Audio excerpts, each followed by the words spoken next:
Hello friends, मेरा नाम है अंशु और आप मेरे यूट्यूब चैनल स्टडी फोकस में। लास्ट क्लास में हमने पढ़ लिया था मनी, और मनी से पहले हमने डिमांड, सप्लाई और ये सब चीज़ें हमने पढ़ ली थी। यूटिलिटी कॉस्ट, ये सब चीज़ें हमने पढ़ ली थी। और आज हम पढ़ेंगे इन्फ्लेशन कि इन्फ्लेशन होता क्या है, इन्फ्लेशन से हमारा प्राइस में क्या इफेक्ट पड़ता है, ये सब चीज़ें हम पढ़ेंगे आज। बेसिकली इन्फ्लेशन का मतलब होता है it generally rise in price. मतलब कहने का मतलब है कोई चीज की वस्तु अगर बढ़ जाए, उसका प्राइस बढ़ जाए, तो उसको हमको बोलते हैं इन्फ्लेशन।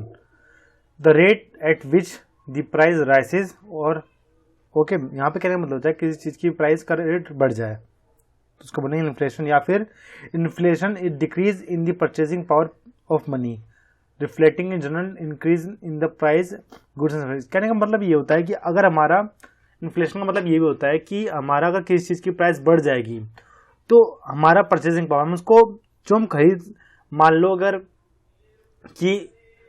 हम क्या करें, अगर कल को हमारा लाइक सपोज एक दर्जन केले मान लो 50 रुपए के मिलते हैं, अगर कल को एक दर्जन केले 70 रुपए के मिल रहे हैं, तो यहाँ पे कहने का मतलब है परचेसिंग पावर मनी, मतलब हमको ज्यादा पैसा देना पड़ेगा उसी सेम चीज को खरीदने के लिए। तो यहाँ पे क्या होगा, इन्फ्लेशन होगा, इसको ऐसा बोलते हैं inflation. Money supply increases.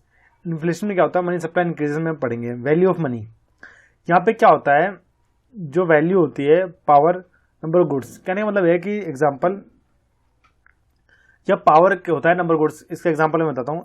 Let suppose एक बनाना मिल रहा था 1 रुपए का, ठीक है, और $1 का मिल रहे थे 50 बनाना, €1 का मिल रहा था 80 बनाना, और $1 का मिल रहा था 150 बनाना। कहने का मतलब यहाँ पर यह है कि आप यहाँ पे देख सकते हैं वैल्यू ऑफ मनी। यहाँ पे आप वैल्यू देखिए मनी की। कहने का मतलब है कि कितनी, कौन सी मनी ज्यादा स्ट्रॉन्ग है। यहाँ पे आप देख सकते आएंगे कि यहाँ पे दिनार की वैल्यू जो है वो ज्यादा स्ट्रॉन्ग है एज कम्पेयर टू रुपीज।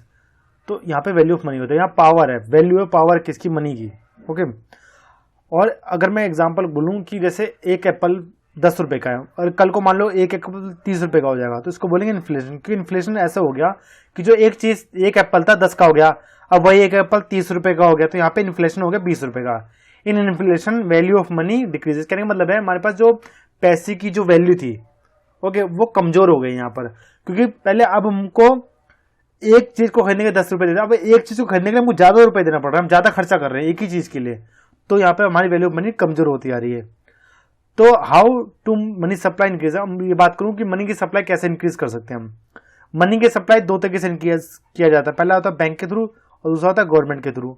अगर बैंक की बात करूं, बैंक की, तो बैंक में आप कह सकते हैं बैंक किस तरीके से आपका मनी सप्लाई इंक्रीज करता है। बैंक यानी कि आरबीआई, वो क्या करेगा, लो रेट पे इंटरेस्ट देगा।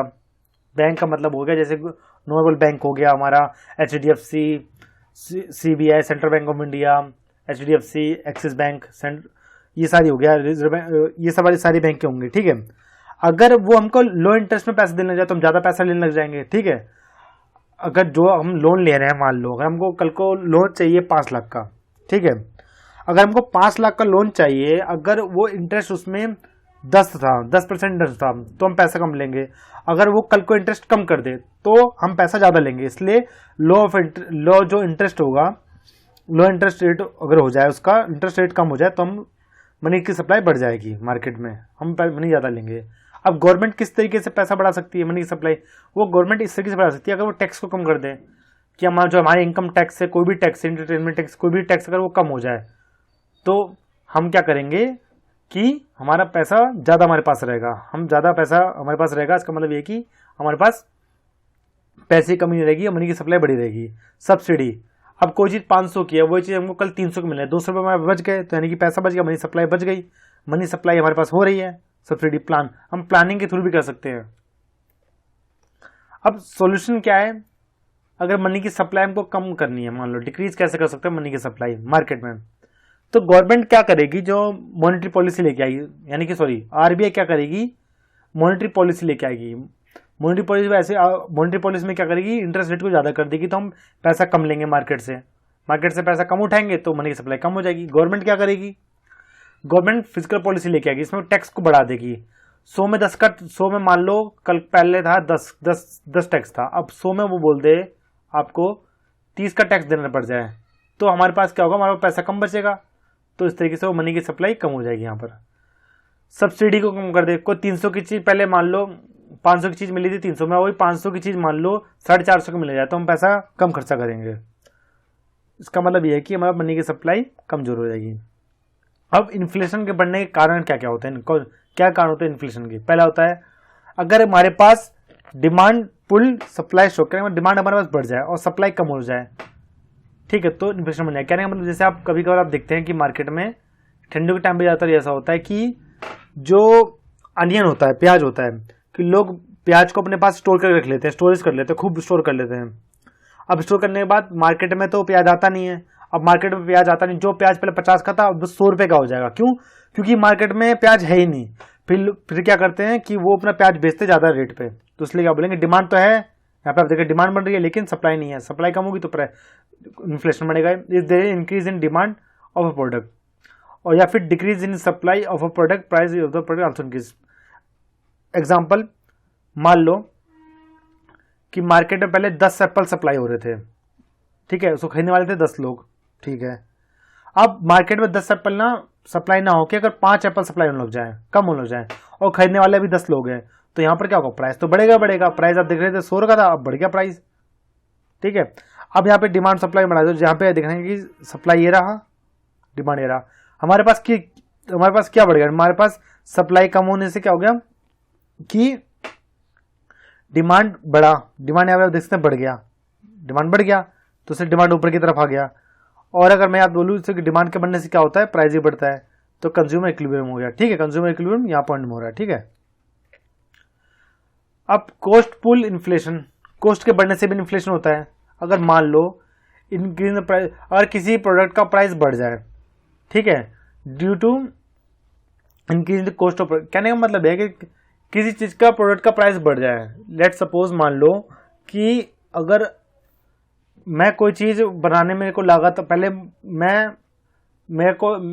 मार्केट में सेल कर रहा था पेन 5 रुपए का, जिसकी लागत कितनी आ रही थी, मान लो 3 रुपए आ रही थी, वही लागत 4 रुपये हो जाए तो 5 का सेल नहीं करेगा, वो 6 का करेगा। तो यहाँ पे क्या हो जाएगा, जो प्रोडक्ट का प्राइस है वो बढ़ जाएगा क्योंकि इसकी कॉस्ट बढ़ गई।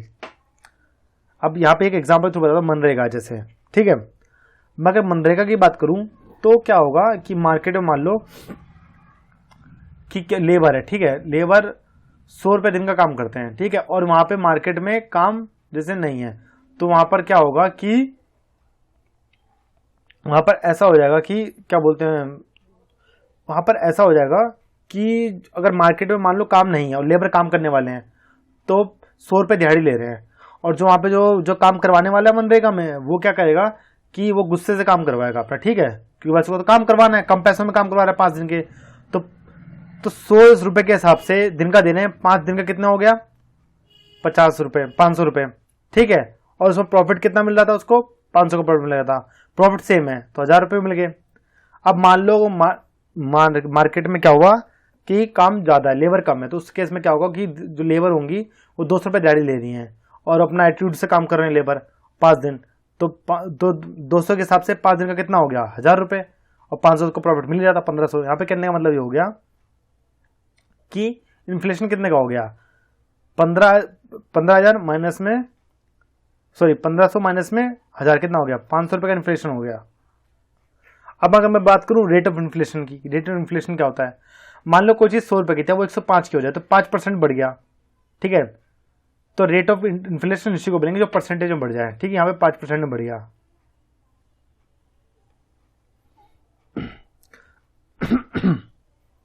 अब मैं बात करूं कि इन्फ्लेशन अच्छा होता है बुरा, अगर मैं क्वेश्चन है कि मान लो इन्फ्लेशन अच्छा गुड हो रहा होता है बैड होता है, तो अगर मान लो एक एप्पल है 10 रुपये का, अगर वही एक एप्पल मान लो 30 रुपये का हो जाए, अगर तो लोगों के पास तो पैसा कम है तो वो पैसा उनको ज़्यादा खर्चा करना पड़ेगा, ज़्यादा खर्चा करने वाले मार्केट में मनी की सप्लाई ज़्यादा करनी पड़ेगी, तो इसलिए मनी की सप्लाई यहाँ पे ज़्यादा हो जाएगी। अब मनी की सप्लाई कैसे हम बढ़ा सकते हैं, मनी की सप्लाई बढ़ाने के लिए स्पेंडिंग हम ज़्यादा करेंगे, खर्चा ज़्यादा करेंगे, खर्चा ज़्यादा करेंगे तो लोग डिमांड ज़्यादा करेंगे, ठीक है। अब लोग डिमांड ज़्यादा करेंगे तो जो प्रोड्यूसर होता है वो ज़्यादा प्रोडक्ट बनाएगा, ज़्यादा प्रोडक्ट बनाएगा, प्रोडक्ट कैसे बनाएगा, जब ज़्यादा लोग एम्प्लॉय होंगे ज़्यादा लेबर लगाना पड़ेगा, लेबर ज़्यादा लेबर लगाया तो इन्फ्लेशन हो गया। तो यहाँ पे कहने का मतलब यह है कि अगर आपका मनी की सप्लाई बढ़ाओगे तो आपका इन्फ्लेशन भी बढ़ेगा, ओके, और एम्प्लॉयमेंट भी बढ़ेगा और अनएम्प्लॉयमेंट डिक्रीज होगा। एम्प्लॉयमेंट बनने का मतलब ये होता है, अगर एम्प्लॉयमेंट बढ़ रहा है तो उसका मतलब ये है यहाँ पर कि अनएम्प्लॉयमेंट तो घट रहा है ना। तो ये बात होगी। तो इस चीज को समझने के लिए मैं फ्लिप कर्व से इन्फ्लेशन और अनएम्प्लॉयमेंट को समझता हूँ। जैसे यहाँ पे आप देख सकते हैं कि ये जो कर्व है ये फ्लिप कर्व है, ठीक है। यहाँ पे आप देख सकते हैं कि जब आपका इस पॉइंट में यहाँ पे देख सकते हैं जब आपका अनएम्प्लॉयमेंट ज्यादा था, इन्फ्लेशन कम था। जैसे जैसे महंगाई बढ़ेगी वैसे वैसे, महंगाई बढ़ने का मतलब ये होता है कि मार्केट में महंगाई बढ़ने का मतलब मनी सप्लाई ज्यादा करनी है हमें। कोई चीज 10 की थी वो 20 की होगी आगे चल के, तो ज्यादा पैसे जरूरत पड़ेगी खरीदने की, तो हमको मनी सप्लाई बढ़ानी पड़ेगी। मनी सप्लाई बढ़ाएंगे, मनी सप्लाई बढ़ेगा तो लोग डिमांड ज्यादा करेंगे, डिमांड करेंगे तो फिर जो मार्केट में बैठने वाला होगा, मैन्युफैक्चरर्स होंगे फैक्ट्री, वो ज्यादा प्रोड्यूस करेंगी, फिर इनको लेबर जो ज्यादा पड़ेगी तो एम्प्लॉयमेंट बढ़ेगा, जिससे क्या होगा, महंगाई बढ़ेगी। तो ये हो गया। अब बात करें टाइप्स ऑफ इन्फ्लेशन की, कि टाइप्स ऑफ इन्फ्लेशन कितने तरीके होते हैं। ये 5 तरीके के इन्फ्लेशन होता है। पहला होता है क्रीपिंग इन्फ्लेशन। क्रीपिंग इन्फ्लेशन वो होता है जो कंट्री में थोड़ा बहुत ही इफेक्ट डाले। Rate of inflation is so much low and the inflation, कहने का मतलब है कि जो ऐसा इन्फ्लेशन जो इकोनॉमी में हमारे कम इफेक्ट डालता हो, थोड़ा बहुत इफेक्ट डाले, लो इफेक्ट डाले, उसको क्या बोलेंगे, क्रीपिंग इन्फ्लेशन। जैसे क्वांटिटी की बात करूं, rate of inflation less than 2% से कम होना चाहिए, उसको बोलेंगे क्रीपिंग इन्फ्लेशन।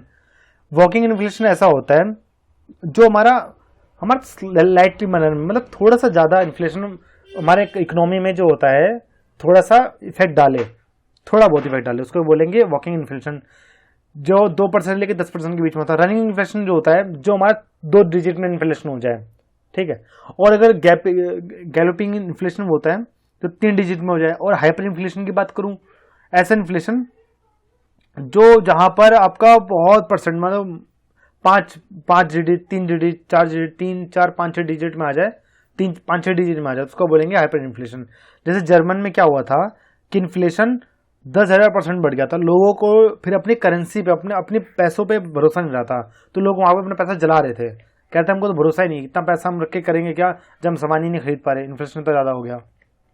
अब मैं बात करूंगा स्टैगफ्लेशन की। स्टैगफ्लेशन में क्या होता है, मान लो इन्फ्लेशन बढ़ा, इन्फ्लेशन के बढ़ने से नो एम्प्लॉयमेंट, इन्फ्लेशन के बढ़ने से क्या हुआ कि कोई नो एम्प्लॉयमेंट हो, जब उसको बोलेंगे स्टैगफ्लेशन। तो 1976 में क्या हुआ था, तो जो गैरलैंड फोर्ड नाम का एक यूएस के प्रेसिडेंट थे, ठीक है, उन्होंने क्या करा, वो बहुत बेकार पॉलिसी लेके आए थे जिससे क्या होगा, स्टैगफ्लेशन हो गया था।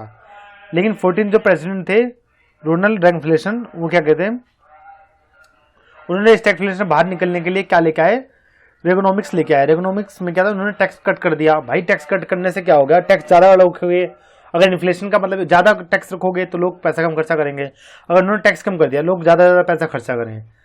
और गवर्नमेंट की स्पेंडिंग कट कर दी थी, ठीक, खर्चा कम कर दिया था, और इंक्रीज कर दिया था मिलिट्री एक्सपेंसिव, बहुत सारा पैसा खर्च कर दिया था किसमें, मिलिट्री एक्सपेंसिव, जिससे क्या हो गया, आपका स्टैगफ्लेशन कम हो गया, इन्फ्लेशन कम हो गया, ठीक है।